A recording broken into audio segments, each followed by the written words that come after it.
Hello everyone. आज हम लोग डील करेंगे सेक्शन 45 ऑफ द टीपीए। ठीक है, तो डील करने से पहले हम लोग पहले बिहार एक्ट पढ़ेंगे। मैं बिहार एक्ट रीड कर रहा हूँ, ठीक है। एंड तुम लोग भी कोशिश करो कि बिहार एक्ट है तो बिहार एक्ट ले लो और अंडरलाइन करते रहना, मेरे साथ देखते रहना क्या मैं बोल रहा हूँ, ठीक है।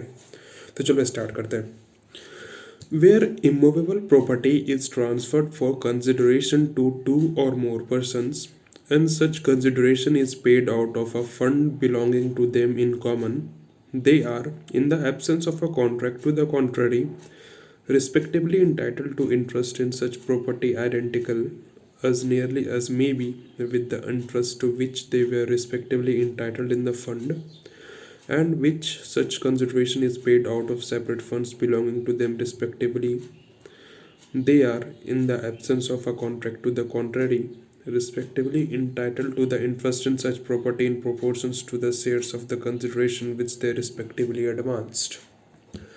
चलो, अब तो ये हो गई बिहार एक्ट की लैंग्वेज। अब हम लोग अपने सिंपल लैंग्वेज में आता है, ठीक है।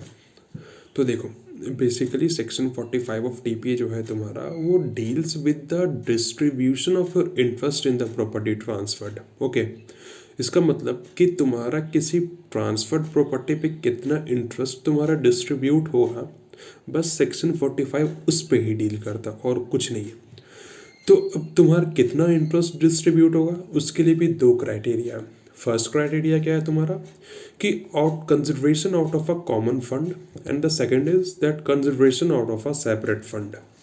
ये दो चीज़ पे हम लोग को फोकस करना है। तो देखो, पहले हम लोग consideration out of a common fund पे ध्यान देते हैं, ठीक है। तो देखो, consideration out of a common fund क्या होता है। फॉर एग्जाम्पल, सपोज करो मेरे पास एक प्रॉपर्टी है जिसका कॉस्ट है 1 लाख रुपीज़, ठीक है।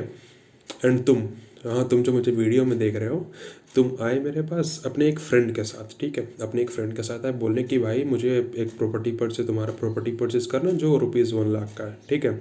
तो मैं रेडी हो गया, और तुम और तुम्हारे फ्रेंड के पास एक कॉमन फंड था जिसमें तुम लोग दोनों ने 1 लाख रुपीज़ जमा किया था अपना, ठीक है।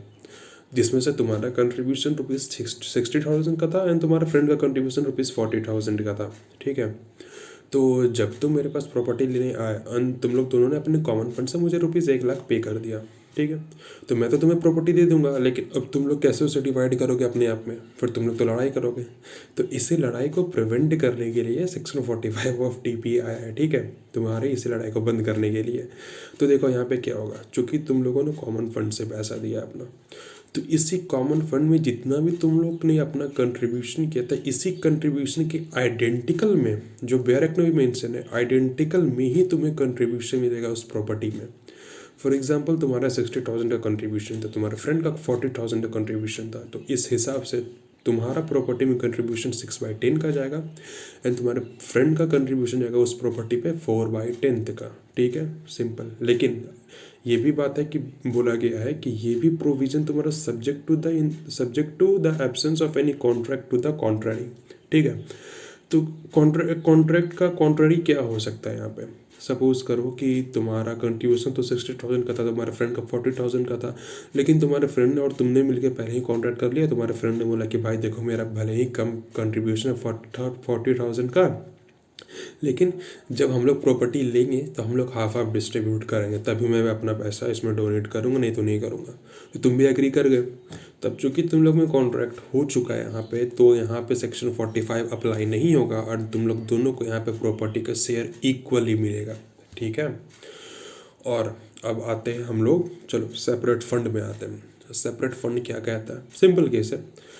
तुम और तुम्हारे फ्रेंड ने मेरे को इस पर कंट्रीब्यूट कॉमन फंड से नहीं किया, तुमने अपने अकाउंट से किया, अपना जो भी तुमने अपना जमा किया था तुमने उससे किया, एंड तुम्हारे फ्रेंड ने अपना जो भी जमा किया था पैसा, जो भी उसके पास था, उसने अपना सेपरेट ट्रांसफ़र किया। ना ही तुम लोग दोनों का कोई भी कॉमन फंड उसमें नहीं था, अपना अपना सेपरेट वे में तुम लोग ट्रांसफ़र किए।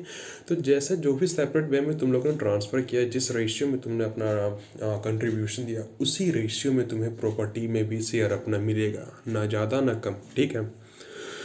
अब चलो, एक बेयर एक्ट में सेक्शन 45 का एक प्रोवाइजो में मेंशन है, वहाँ पे क्या बोलता है कि अगर कोई एविडेंस नहीं है तुम्हारे पास, कोई एविडेंस नहीं है कि कितना शेयर तुमने दिया, कितना शेयर तुम्हारे फ्रेंड ने दिया, उसका कोई एविडेंस नहीं है, कोई एविडेंस नहीं है।